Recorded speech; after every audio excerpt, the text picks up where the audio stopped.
Thank you for joining us on today's edition of the show. Please send messages through WhatsApp 0809 You can watch us live on YouTube.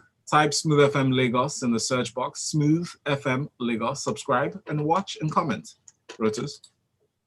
Yeah, we have some numbers from South Africa, unemployment figures, which is causing a few folks to wonder about the unemployment situation across the African continent. So South Africa just released their second quarter unemployment figures, rose to 34.4% from 32.6 in the first quarter.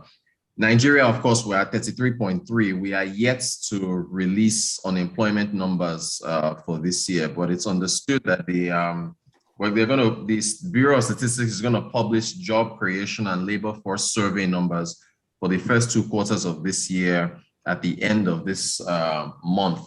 But you know, Bloomberg has been looking at tracking some of the unemployment rates across the world. And so South Africa is the highest at 34.4%. Nigeria is second at 33. No, sorry, Nigeria is not second. Namibia is second. Namibia is in second place at 33.4%. Then Nigeria is third, 33.3%. Those are the top three as far as the highest. Now, you've got Jordan in the Middle East at 25%, Costa Rica 18%, Tunisia 17%, Greece 15%, Greece and Spain 15%, Brazil 14%, Colombia 14%. But they noted that some of these numbers are outdated. For example, Nigeria has not released, we're in August, and we do not have Nigeria's unemployment figures for this year.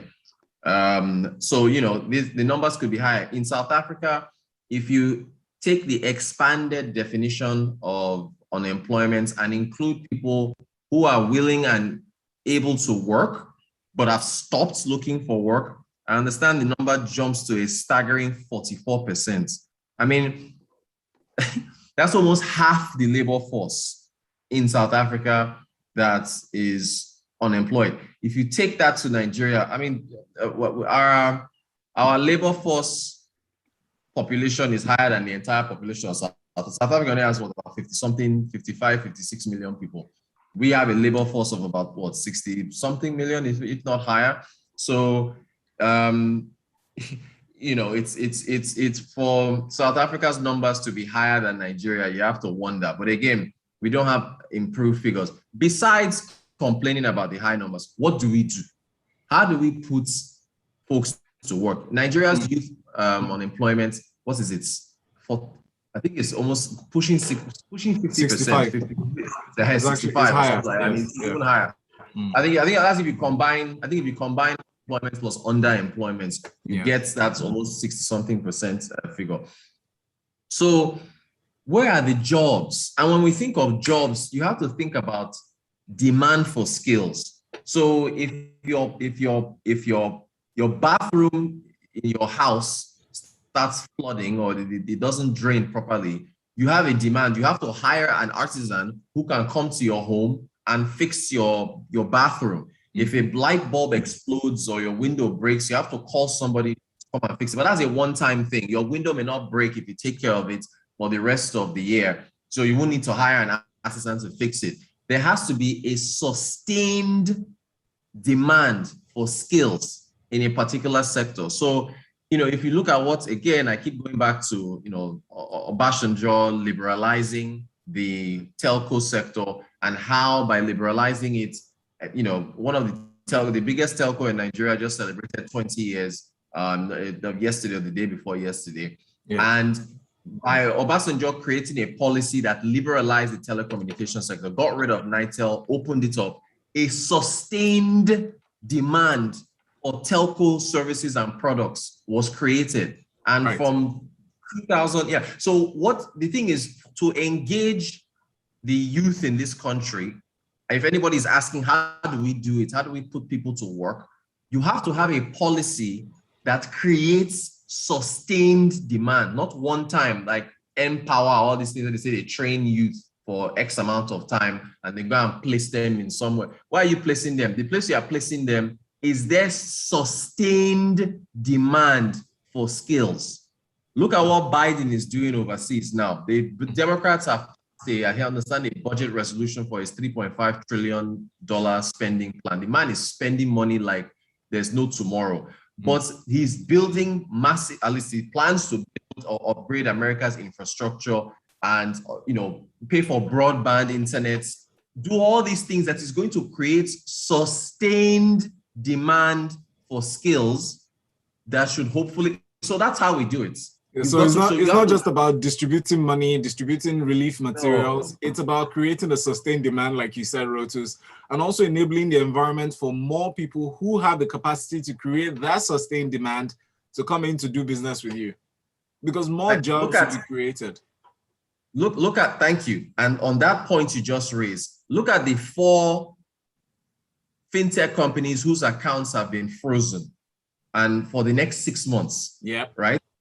Because they are supposedly being investigated for FX infractions, right? Mm-hmm.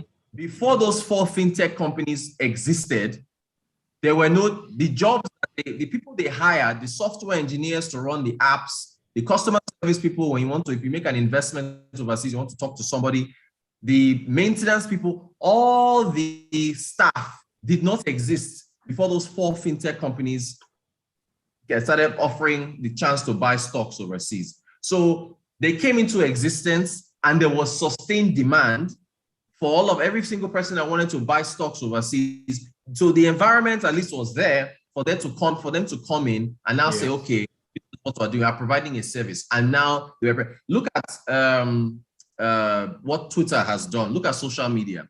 Every bank, almost every bank in Nigeria, maybe some of the big conglomerates, has customer service for social media. So if you have a problem with a bank or have a problem with a company, instead of calling the phone, you can go on Twitter and tag them and say, oh, well, you didn't do this, so I need to sort it. Somebody has been hired by that bank. They are paying them a salary to respond to Valentine's tweets or Valentine's post or Valentine's TikTok or whatever it is. Or WhatsApp message. Thank you. Or WhatsApp. They've hired people to respond to your issues. And that person is there from 9 a.m. until 5 p.m. as a result of the creation of social media, which has led to sustained demand for a social media customer service representative to attend to your issues. That is how you create jobs. So you suspend Twitter. You've now suspended the ability for every company that has hired a customer service rep on Twitter to attend to issues, right? Or even if you do AI, an AI bots, an artificial intelligence thing that automatically just spits out responses if you tag them on Twitter, right? There's still a software programmer who has been hired and is being paid a salary and is feeding her family or his family to update the app that will respond to people when they tag them on Twitter. So Val, this is how you create jobs. Yeah. You have to sustain demand somewhere. Yes. And as you said, you have to have an environment that is conducive, because the more people that come in, the more they hire. That is because other businesses, truly speaking, right? Honestly speaking, other businesses will be watching the actions of the government, the policies that they bring out, the way they react. So that way, when they watch that body language of the government, it can either encourage or discourage them from even trying to do business. Because a lot of people, a lot of businesses, a lot of entities are watching the economy and watching the government standpoint on various matters to see how they can make their decisions. Imon from Ikeja says, Rotus is on point. If the geometric rise in tech startups is encouraged by the government, there will be a sustained demand for employment.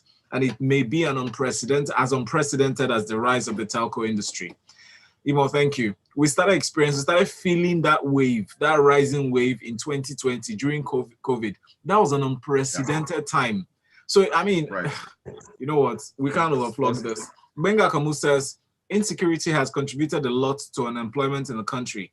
In fact, it is the #1 contributor to unemployment. See all those running down south from the north? Now, insecurity, farmers cannot go to the farm. And he adds, listen to what Atedo Peterside said about regulators. then you will understand why Nigeria is the way it is. The weather is cool, but Rotus is hot under the collar this morning. And then Onochuko says, guys, get your PVC. We're in a democracy. Get your PVC. Thank you, AJ. Onochuko from AJ. All right. Agreed. Look, every one of us, right, knows somebody who is looking for work. I know people who have been looking for work for 1 year, 2 years, 3 years. Val, can you imagine how depressing that must be? So, I mean, you and I, we get up here, we have something to do. We have people who are driving to work now, they have a purpose, right? You are running the breakfast show. Every day you have targets to reach. You have something to do. You have a job gives you a purpose in life, right? And so just to piggyback off Benga's message there about insecurity and what it's doing, look at the Nigeria Defense Academy in Kaduna. That's terrorists. They keep calling them bandits. They are terrorists. Terrorists attack. They've kidnapped. I mean, we're going to talk about that during Freshly Pressed. And what you just touched on is bro. So the question I asked, in fact, we're going to expand on that detail. But I was just like, if something like that can happen, and we see that in the news every day, how do you think it's going to make people feel? Like somebody who feels like they should have some sort of confidence in security apparatus. If somebody can get into NDA to kidnap a major, and I mean, it goes without saying that it seems like an inside job, but it just feels so weird, so scary, so strange. And Kaduna has what's called CAD Invest, is an Kaduna Economic Summit.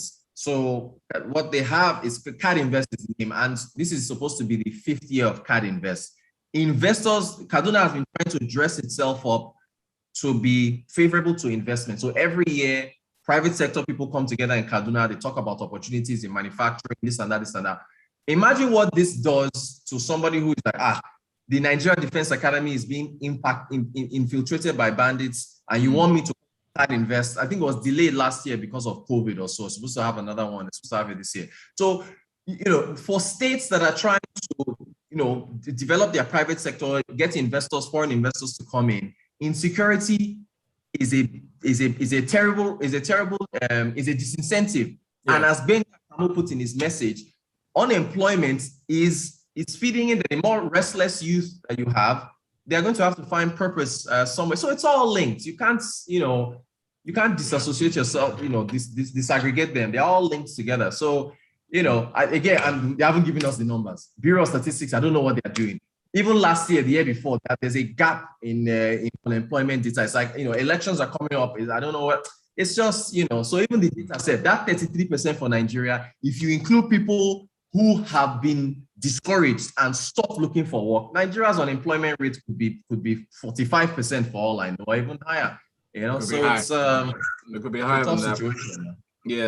Yeah, but let's I can't even say let's hope, but we stay hopeful, right? Because I mean, people are still doing business, people are still thriving in spite of.